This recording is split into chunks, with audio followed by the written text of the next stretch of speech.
वो कहते हैं ना कि अक्लमंद को इशारा और अहमक को फटकारा। तालिबान चढ़ तो आया है अफगानिस्तान की सत्ता में, लेकिन उन्हें पता नहीं है कि शासन चलाया कैसे जाता है। मात्र 24 घंटे में तालिबान की अकड़ ठिकाने पे आ गई। दरअसल भारत को कश्मीर मामले में सीधी सीधी तालिबान ने दो टूक बातें कही, वहीं चीन के उइगर मुसलमानों पर भी बोला। पर मात्र 24 घंटे के अंदर वही तालिबान अब भारत से मदद मांग रहा है। तो आखिरकार पुतिन अब क्या कह रहे हैं तालिबान को? प्रधानमंत्री मोदी और पुतिन दोनों हुए आमने सामने। इसके अलावा बहुत कुछ, आइए जानते हैं इन खबरों को विस्तार। आपको बता दें, जो नहीं जानते हैं, इस वक्त बैठक चल रही है व्लादिवोस्तोक में ईस्ट इकोनॉमिक फोरम की, जिसमें रूस है अध्यक्ष पद पर। और जहां रूस की तरफ से राष्ट्रपति पुतिन है, तो वहीं भारत की तरफ से प्रधानमंत्री मोदी है। हालांकि प्रधानमंत्री मोदी ऑनलाइन सेशन के जरिए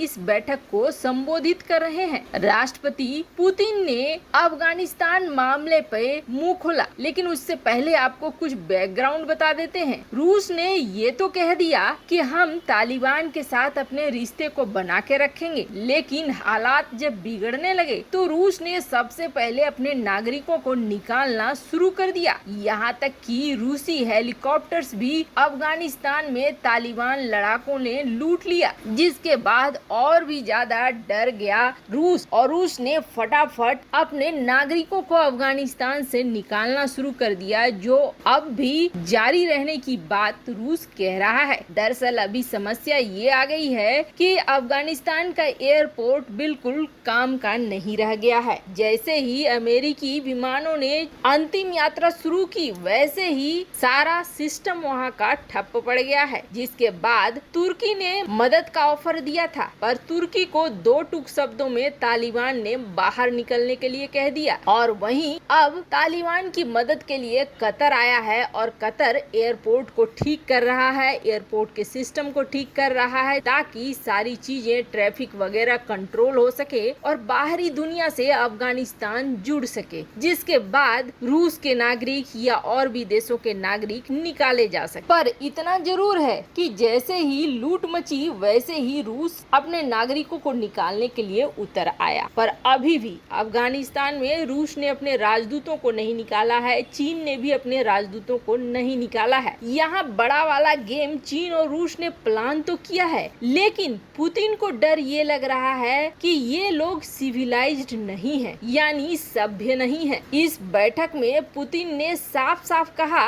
कि तालिबानियों को सीखना होगा कि कैसे सभ्य रहते हैं, कैसे सभ्य तरीके से बात करते हैं। ये जब तक सभ्य नहीं होंगे, तब तक इनसे बात करना, इनसे किसी चीज के लिए सवाल करना बहुत ही मुश्किल होने वाला है। यानी पुतिन को समझ में आ रहा है कि आने वाले दिन कैसे होने वाले हैं। लाख अमेरिका की वजह से पुतिन कुछ भी कहें, लेकिन सच्चाई यही है कि धीरे धीरे ये आतंकवादी लोग आगे बढ़ेंगे और ये इस इलाके में हर देश को परेशान करेंगे ही करेंगे। खैर, जहां पुतिन ने इसके बारे में ये शब्द इस्तेमाल कर लिए कि सभ्य होना होगा, तो वहीं रूस की पत्रिका टास ने पंजशीर के लिए कही बड़ी बात। पंजशीर के लिए कहा कि हम अभी भी चाहते हैं पंजशीर मामले में अफगानिस्तान के तालिबान सरकार और पंजशीर के बीच सुलह हो जाए, शांति से ये वार्ता खत्म हो जाए। वैसे पंजशीर की अपडेट आपको बता दें, सही खबरें नहीं आ रही है पंजशीर से। दोनों ही अपनी अपनी तरफ से ये कह रहे हैं कि उन्होंने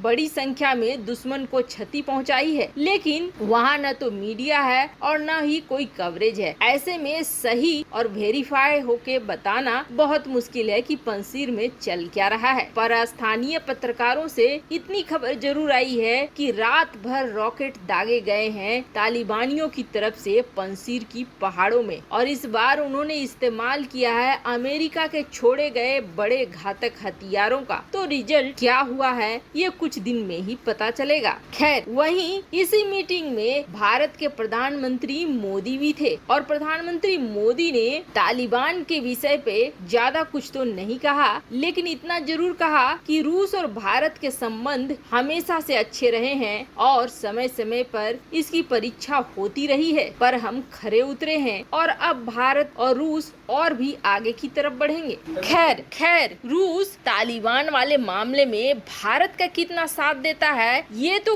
कहना मुश्किल है, आने वाले दिनों में ही पता चलेगा। पर इतना जरूर है कि तालिबान ने अपना रुख बदल लिया है और अब तालिबान ने सीधे सीधे ये कहना शुरू कर दिया है कि हमारे यहाँ जब गुरुद्वारे से झंडा उतरा तो कई देशों में जो दूसरे लोग थे उन्होंने कहा कि झंडा उतरा ये गलत हो गया, तो हमें भी हक है कि हम कश्मीर में रहने वाले मुसलमानों के लिए बात करें, चाहे वो मुसलमान दुनिया के किसी भी कोने में क्यों ना हो, चाहे वो कश्मीर में ही क्यों ना हो। लेकिन जब उनसे यही पूछा गया कि अच्छा सोहेल शाहीन जी ये बताइए कि चीन के उइगर मुसलमानों के बारे में आपका क्या ख्याल है, तो बोलने का अंदाज बदल गया। तब शाहीन ने ये जवाब दिया कि हमें डिटेल में नहीं पता है इसके बारे में, लेकिन ऐसा कुछ होगा तो हम चीनी सरकार से जरूर बात करेंगे। अब असली कारण ये है कि तालिबान इस वक्त बहुत बुरे दौर से गुजर रहा है। अफगानिस्तान में खाने के लाले पड़ रहे हैं और खाने के लाले सामान्य घर की चीजें रोटी चावल दाल की पड़ रही है। सब कुछ अस्त व्यस्त हो चुका है और संयुक्त राष्ट्र संघ की माने तो मात्र 1 महीने का राशन बचा हुआ है। करोड़ों की जनता भूखे मरने के नौबत में होगी।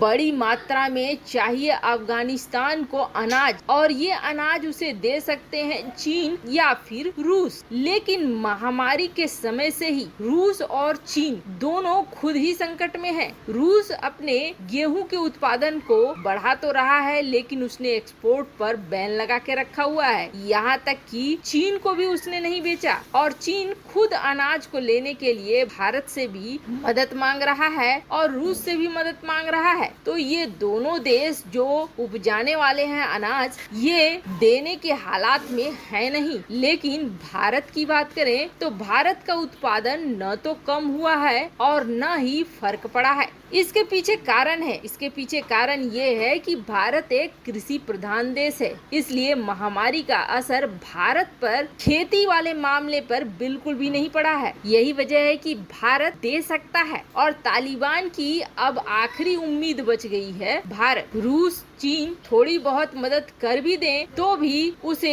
अपने देश की जनता के लिए चाहिए होगा भारत से गेहूं, और इसके लिए अब अफगानिस्तान की राजनीति में यू टर्न शुरू हो गया है और कूटनीति की भाषा नहीं समझने वाले, नहीं बोलने वाले तालिबान भी अब इस तरफ मुड़ रहे हैं। पर आपको क्या लगता है, क्या भारत को गेहूं देना चाहिए या नहीं देना चाहिए? कमेंट कर अपनी राय जरूर बताएं। जल्द मिलते हैं अगले वीडियो में नई खबर के साथ।